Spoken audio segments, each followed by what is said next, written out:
अस्सलाम वालेकुम viewers, Mian Wahaj next path real estate consultant के प्लेटफॉर्म से आप लोगों की खिदमत में हाजिर हैं एक नए टॉपिक के साथ। जैसे कि आप लोगों को पता है 2022-2023 का बजट जो है वो रियल एस्टेट के हवाले से पेश कर दिया गया है। बहुत सारे लोग इसके बारे में डिफरेंट राय रखते हैं और बहुत सारे लोगों को अभी यही नहीं पता कि बजट आया क्या है।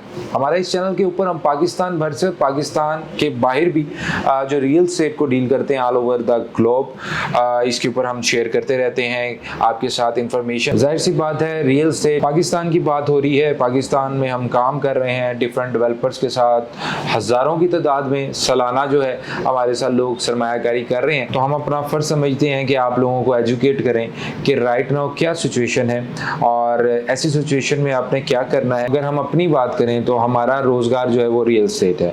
हम प्रॉपर्टी में पैसे लगाते हैं, क्यों लगाते हैं, क्या हम स्टिल पैसे लगाएंगे, मार्केट क्या होने जा रही है, कहाँ पे सरमायाकारी करनी चाहिए, हुकूमत ने जो बजट दिया है वो कैसा है, उसमें क्या चेंजेस आई है, उसका एनालिसिस क्या है। ये आप पूरी वीडियो देखेंगे तो इंशाल्लाह आपके तमाम सवालों के जवाब जो हैं इस वीडियो के अंदर हल हो जाएंगे। सबसे पहले हम डिस्कस करते हैं कि इस बजट के अंदर क्या चेंजेस आई है। इसमें जी सबसे पहले हम कैपिटल गेन टैक्स को डिस्कस करते हैं। कैपिटल गेन टैक्स वो टैक्स होता है कि आप एक प्रॉपर्टी लेते हैं और उसके ऊपर जो आपको रिटर्न मिलता है, यानी प्रॉफिट की मद के ऊपर आपको जो प्रॉफिट मिलता है, आपने करोड़ रुपया लगाया, आपने 1.5 करोड़ रुपए की प्रॉपर्टी बेची, तो वो जो 50 लाख रुपया है वो आपका कैपिटल गेन टैक्स है जिसके अगेंस्ट आप हुकूमत को टैक्स देते हैं। तो वो जो 50 लाख रुपए है वो आपका गेन है जिसके अगेंस्ट आप कैपिटल गेन टैक्स जो है वो अदा करेंगे।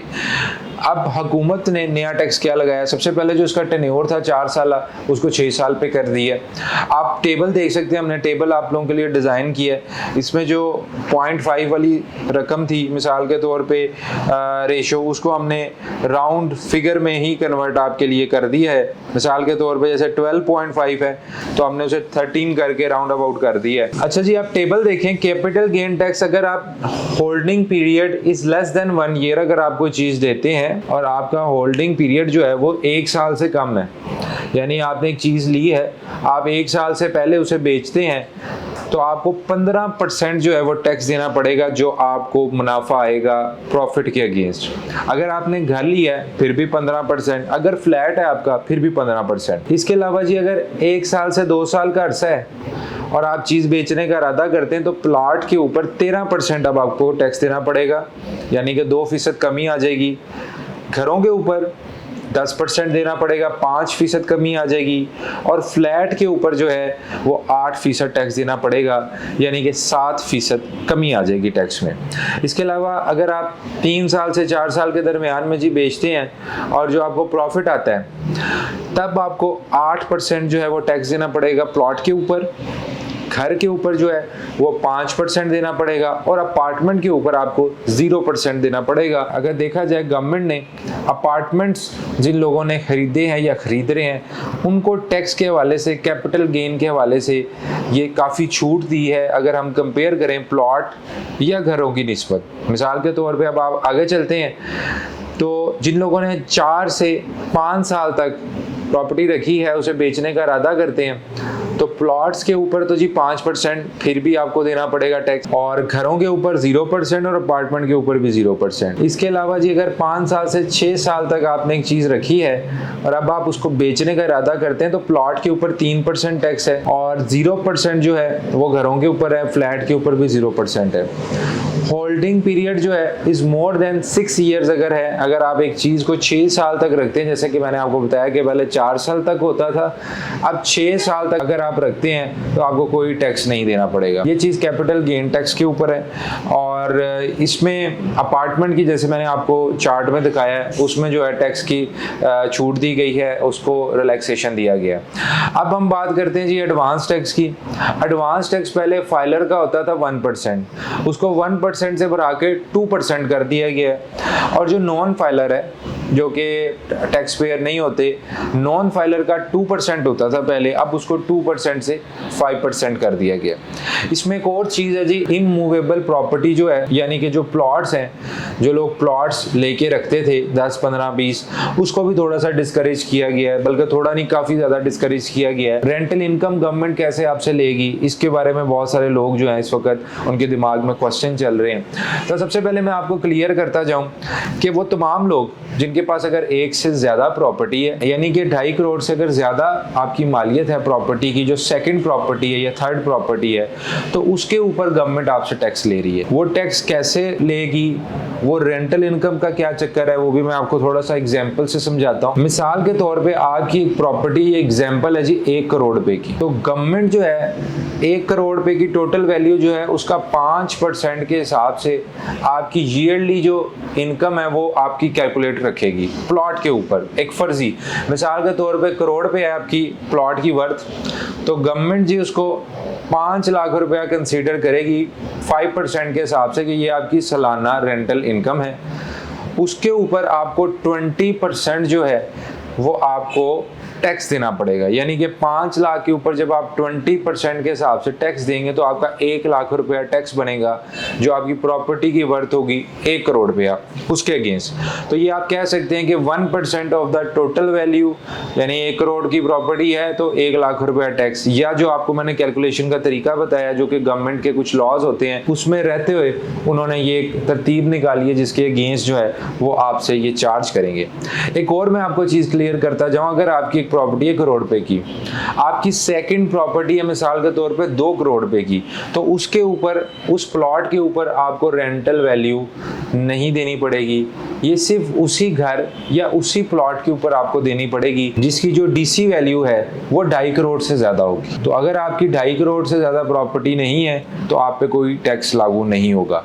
तो ये सारी चीजें हैं जी जो इस टैक्स के अंदर डिस्कस की गई हैं, इस टैक्स के अंदर जो है तजवीज़ पेश की गई है। इसमें जो मार्केट है हमारी रियल एस्टेट की, उसमें डिफरेंट डीलर एसोसिएशन होती हैं जो कि मार्केट को लेके चलते हैं। जो हमारी रियल एस्टेट की इस वक्त एसोसिएशंस चल रही हैं डिफरेंट सिटीज़ के अंदर, वो लोग तो बहुत ज़्यादा डिस्करेज कर रहे हैं इस चीज़ को कि ये चीज़ नहीं होनी चाहिए, और जो है गवर्नमेंट के लोगों से बात करने की कोशिश कर रहे हैं, अपनी आवाज़ उठाने की कोशिश कर रहे हैं कि ये चीज़, इस चीज़ को डिस्करेज किया जा रहा है। ये इस वक्त अब तक की मार्केट की सूरत हाल है। और हमेशा से ही जब भी कोई गवर्नमेंट चेंज होती है, कुछ ना कुछ रियल एस्टेट सेक्टर के अंदर जो है चेंजेस आती है, जिसको फिर जो डिफरेंट प्रॉपर्टी के लोग होते हैं, एसोसिएशन के लोग होते हैं, वो डिस्कस करते हैं, अपनी तजवीज़ देते हैं, और समटाइम्स जो है चीज़ें चेंज भी होती नज़र आती हैं, जो कि वक्ती तौर पर जिसका ऐलान किया जाता है, बाद में उसमें चेंजिंग भी हमने काफ़ी दफ़ा देखी है डिफरेंट हुकूमतों के अंदर। अब इसमें जी एक और चीज़ हम डिस्कस कर लेते हैं कि इसमें मेरा क्या एनालिसिस है, मैं क्या समझता हूँ, क्योंकि हम एज अ रियल्टर भी काम कर रहे हैं, हम एज अ इन्वेस्टर भी काम कर रहे हैं, हम एज अ डेवलपर भी अल्हम्दुलिल्लाह डिफरेंट प्रोजेक्ट्स के अंदर काम कर रहे हैं, अपने हम प्रोजेक्ट्स बनाते हैं और लोगों को डिलीवर कर रहे हैं। तो मैं ये समझता हूँ कि पाकिस्तान के अंदर स्टिल, हालांकि कहीं ना कहीं जो बहुत बड़ा सरमायाकार है जिसके पास 20, 25, 30 प्लॉट हैं, 50 प्लॉट हैं, वो कहीं ना कहीं इस बजट से हर्ट हो रहा है। लाजिम सी बात है उसको इन्वेस्टर फ्रेंडली बजट ना लगे, लेकिन पाकिस्तान के अंदर स्टिल हमारे पास ऐसी अपॉर्चुनिटीज़ नहीं है अगर हम प्रॉपर्टी छोड़ के कहीं और पैसा लगाते हैं। तो पाकिस्तान में स्टिल जो है लोग प्रॉपर्टी खरीदेंगे, चाहे वो अपनी ज़रूरत के तहत, एंड यूज़र है वो बेचेगा नहीं 4-5 साल तक, या वो ऐसी प्रॉपर्टीज़ की तरफ लोग जाएंगे जिसकी डीसी वैल्यू कम है। मिसाल के तौर पे डीसी वैल्यू 20 लाख रुपए है, एक्चुअल वैल्यू 1.5 करोड़ रुपए है, तो लोग उन प्रॉपर्टीज़ की तरफ भी जाएंगे, उन सोसाइटीज़ की तरफ भी जाएंगे जिनकी डीसी वैल्यू कम है। साथ ही साथ जो प्राइवेट हाउसिंग सोसाइटीज़ है जहाँ पे इंस्टॉलमेंट प्लान के ऊपर जो है प्लॉट्स वगैरह बिकते हैं, उसके ऊपर भी जो है इस वक्त मार्केट का जो मेरा पर्सनल एनालिसिस है बहुत ज़्यादा तेज़ी आ चुकी है। उसकी शायद वजह ये है कि जो इन्वेस्टर रजिस्ट्री इंतकाल या अप्रूव्ड जगह पे अपना पैसा पहले बाउंड कर रहा था, लेकिन जब उसे पता लग रहा है कि वहाँ पे अब वो अगर चीज़ लेता है तो उसको कुछ टैक्सेस देने पड़ेंगे, या तो वो उन जगहों पर जा रहा है जहाँ पे डीसी वैल्यू कम है, या वो फाइल्स कुछ अच्छी जो सोसाइटी है वहाँ पर जाके फाइल्स में जाके पैसा लगा के अपना पैसा बनाएगा। तो ये एक चीज़ है जो कि मार्केट में हम देख रहे हैं कि इस वक्त काफ़ी ज़्यादा इसकी तरफ ट्रेंड जा रहा है कि लोग अपना पैसा निकाल के जो है अपनी थोड़ी सी डायरेक्शन चेंज करके काम वही कर रहे हैं, पैसा रियल एस्टेट में ही लगा रहे हैं। क्यों? क्योंकि शायद प्रॉपर्टी के अलावा अगर बैंक में लोग पैसा रखते हैं वो डी वैल्यू हो रहा है। आपको पता है जो हमारी करेंसी की सूरत हाल है, डे बाय डे जो है डॉलर बढ़ रहा है, महंगाई हो रही है, तो अगर पैसा कोई बचा के रखेगा उसमें भी नुकसान है।